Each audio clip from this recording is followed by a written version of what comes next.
The development that is brewing right now. Seyi Tinubu, son of Nigerian President Bola Ahmed Tinubu, was on Sunday in Rome stopped from greeting the newly elected Pope Leo XIV during his inauguration event.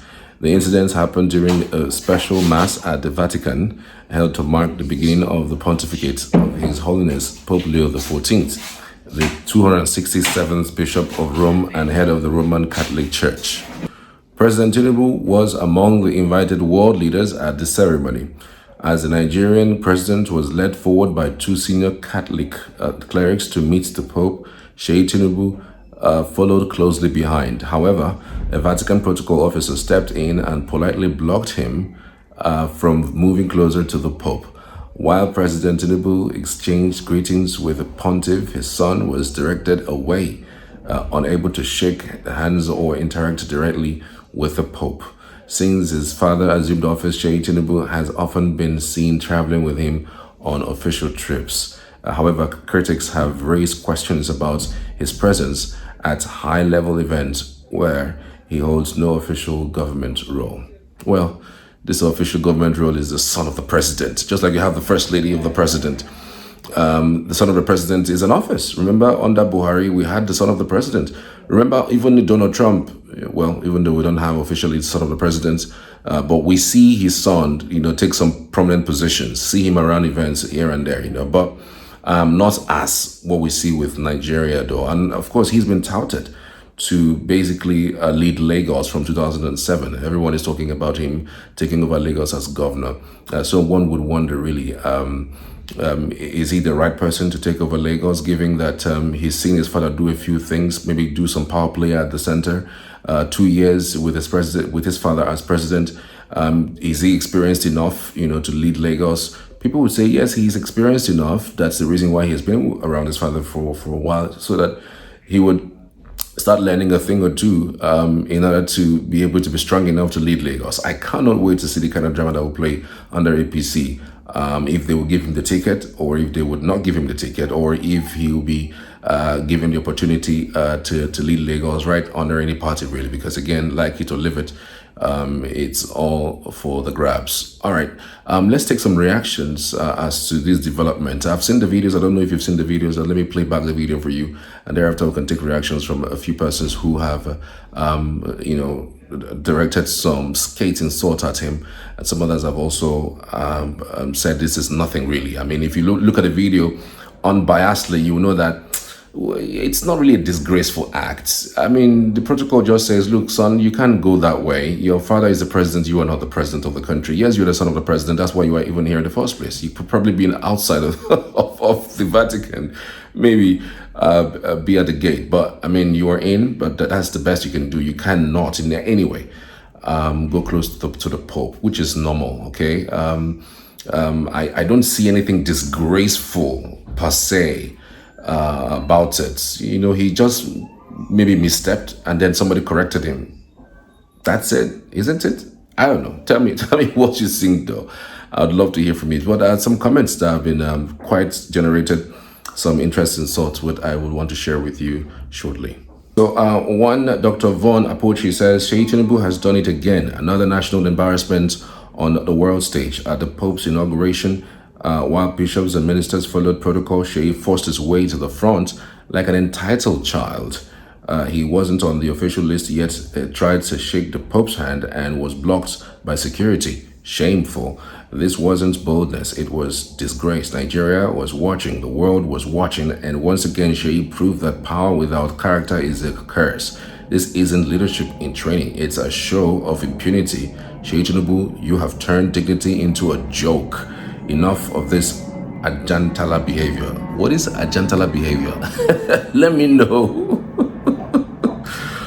what you think about Ajantala behavior. And someone on that particular tweet now says, was asking Grok, what is the authenticity of this reply? All right, this particular thought. It says, the claim that about Seyi Tinubu breaching protocol at Pope Leo XIV's inauguration on May 18, 2025 lacks credible evidence and is likely unfounded. No news reports, including Vatican News or CNN, mention Seyi Tinubu or any incident involving him. Official or delegation list include President Tinubu and others, but not Seyi, suggesting he wasn't present. X searches found no corroborating post beyond the original claim, which seems exaggerated or fabricated, possibly driven by political motives. Approach such claims with skepticism, as they often lack substantiation in high-profile settings with strict protocols. Of course, this is an AI reply, and you practically will not in any way think they'll give you anything human. But it's like we have seen. That particular post was real. Seyi was there. I mean, we could see it's him there. But we'll take more reaction regarding this development. This one says that that's from Harrison. It says Seyi Tinubu one go tell Pope say na him be first son of the Federation. Then bounce on. Aji Busu Onyempiawa says Seyi Tinubu tried to use his daddy's influence to farm the new Pope and got bounced. This one says he thought it's a gathering of nans. The unthinkable says it clear no be everything be connections. Merit matters a lot, Nigerians. Damn it. And so this is one of the most hilarious I've come across. It says, man proposes, bouncer opposes. ST disposed. Move on, don't be tired. Another reaction here says, hey, yeah, it depends on as una Bajue no meet Pope. At least he was smiling like a little baby when he meets with his dear president, President Bola Ahmed Tinubu, GCFR. Ow, poor Peter. Nigeria First says, take the picture of Tinubu and Pope. Take him well.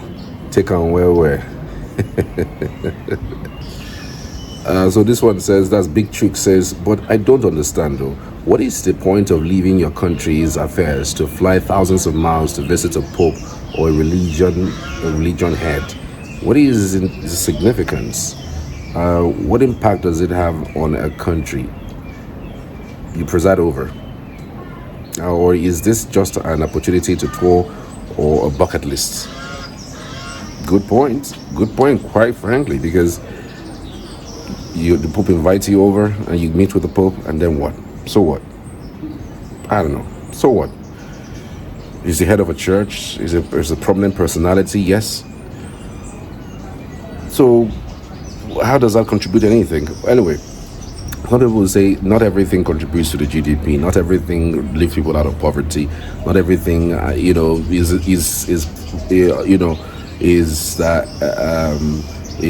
is something that has to do with improving the economy of the country. Not everything, quite frankly. But again, you would wonder, what is the fuss about this whole hullabaloo? I mean, I just think it's just for checks, for the optics, and for the for the government, just to basically feel among. It means that your country is recognized in the scheme of things in the Committee of Nations, and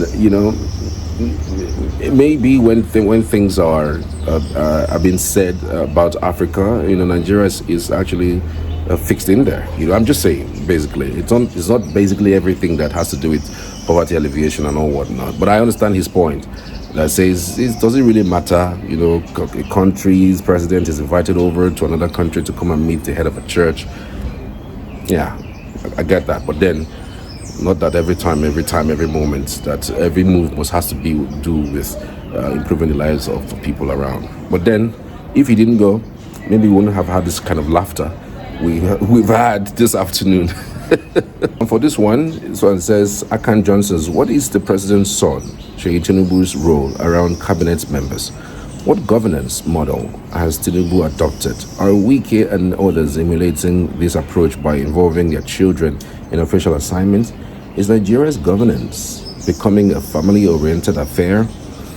Well, if you ask me now, who I go ask? Collins Diallo says, as much as I'm not a fan of Tinubu, this is witchcraft here looking out for his son's downfall. How is that even possible? Witchcraft looking for his son's downfall? How is that even possible? Anyway, he's been prepped to become the next governor of Lagos State. I don't know how true that says, but I mean, it's with all things interesting, and with all things that we're seeing and with all things that we are hearing, it does look like he might just be the next governor of Lagos State, all things being equal, except something changes, because anything can happen between now and the next 2 years.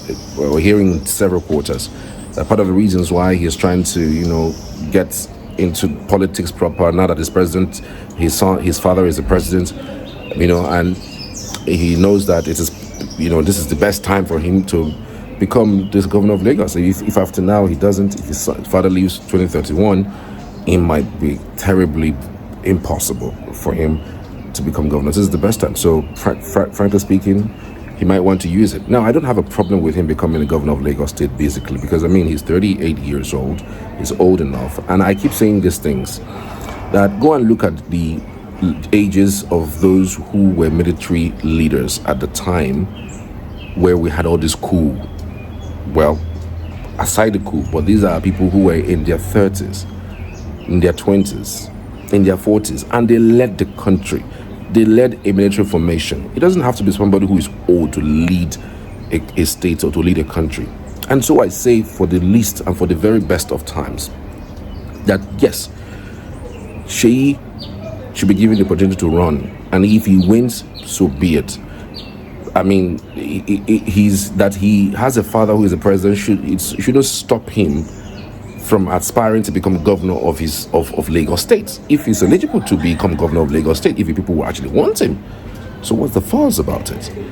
So my thinking is, by and large, beyond every facade, or beyond every politics that comes with the hate that comes with, oh, you are the son of the president, you're already having too much, you shouldn't be having so much by aspiring. That means you're killing somebody's ambition just because their father is the president, even though he's going to become you're going to use his father's influence. So what?